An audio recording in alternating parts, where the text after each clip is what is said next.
মাফ কইরা দিস রে বন্ধু, যদি আমি তোদের মনে কোনো কষ্ট দিয়ে থাকি।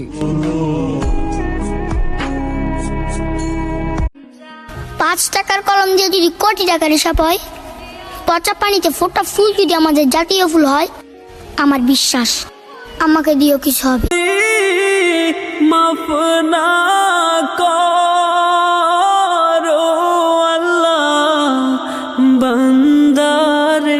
আরে বাজান, এটা দুনিয়া। আপনি তার জন্য আত্মহত্যা করবেন আর সে আপনার লাশটাও দেখতে আসবে না, ফেসে যাওয়ার ভয়ে। বুঝতে পারছি না, ঠকায় কে, মানুষ না ভাগ্য? নিশিদিন মনের ঘর